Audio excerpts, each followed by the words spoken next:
നമസ്കാരം. Alpha palliative care daily ന്യൂസിലേക്ക് സ്വാഗതം. പ്രധാന വാർത്തകൾ. ഏറ്റുമാനൂരപ്പൻ കോളേജ് സോഷ്യൽ വർക്ക് അവസാന വർഷ ബിരുദ വിദ്യാർത്ഥികൾ ആൽഫ ഏറ്റുമാനൂർ സെന്ററിൽ സ്റ്റുഡൻസ് അസോസിയേഷൻ ഓഫ് പാലിയേറ്റീവ് കെയറിന്റെ കീഴിൽ ഇന്റേൺഷിപ്പ് ആരംഭിച്ചു. 8 വിദ്യാർത്ഥികൾക്ക് ആൽഫയെക്കുറിച്ചും വിദ്യാർത്ഥികളുടെ പങ്കിനെക്കുറിച്ചുമുള്ള പ്രാഥമിക ക്ലാസ് നൽകി. Community welfare district coordinator Anil Mohan, community welfare officer Ashwin Chirayil, staff അംഗങ്ങളായ മിനി, ബിന്ദു, ജ്യോതി തുടങ്ങിയവർ നേതൃത്വം നൽകി.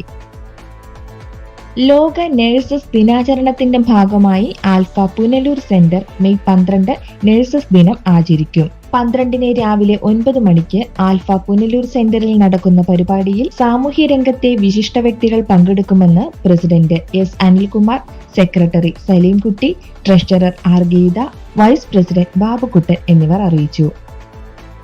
വ്യക്തിത്വ വികസനത്തിനായി ആൽഫ വെള്ളാങ്കല്ലൂർ സെന്റർ സംഘടിപ്പിച്ച മൈൻഡ് പവർ LLP ക്ലാസ് പ്രതിസന്ധികളിലും ജീവിതം എങ്ങനെയെല്ലാം പോസിറ്റീവാക്കാം എന്ന വലിയ ആത്മവിശ്വാസത്തിന്റെ അടയാളമായി. കോഴിക്കോട് എഡ്യൂക്രസ്റ്റ് ഗ്ലോബൽ അക്കാദമിയുമായി സഹകരിച്ച് നടത്തിയ പരിപാടി പ്രശസ്ത ഹിപ്നോതെറാപ്പിസ്റ്റ് അഹമ്മദ് കബീർ, ഫാത്തിമ ജസ്ന എന്നിവർ നയിച്ചു. കൊടുങ്ങല്ലൂർ പുല്ലൂറ്റ് ഗ്രീൻലിയ ട്രീ ഹൌസിൽ നടത്തിയ ക്ലാസ്സിൽ ആൽഫ വെള്ളാങ്കല്ലൂർ സെന്ററിലെ ഫിസിയോ അംഗങ്ങൾ, കുടുംബാംഗങ്ങൾ, കമ്മിറ്റി അംഗങ്ങൾ, സ്റ്റാഫ്, ഗുണകാംക്ഷികൾ എന്നിവർ പങ്കെടുത്തു. ക്യാമ്പ് ജില്ലാ പഞ്ചായത്ത് അംഗവും ആൽഫ വോളണ്ടിയറുമായ CB ഷക്കീല ടീച്ചർ ഉദ്ഘാടനം ചെയ്തു. ആക്ടിംഗ് പ്രസിഡന്റ് ഷഫീർ കാരുമാത്ര അധ്യക്ഷത വഹിച്ച പരിപാടിയിൽ സെക്രട്ടറി രഞ്ജിത്ത് വാര്യർ സ്വാഗതവും മെഹർബാൻ ഷിഹാബ് നന്ദിയും പറഞ്ഞു. Physiotherapist Diya C John, medical officer doctor Amina Majeed തുടങ്ങിയവർ ആശംസകൾ അറിയിച്ചു.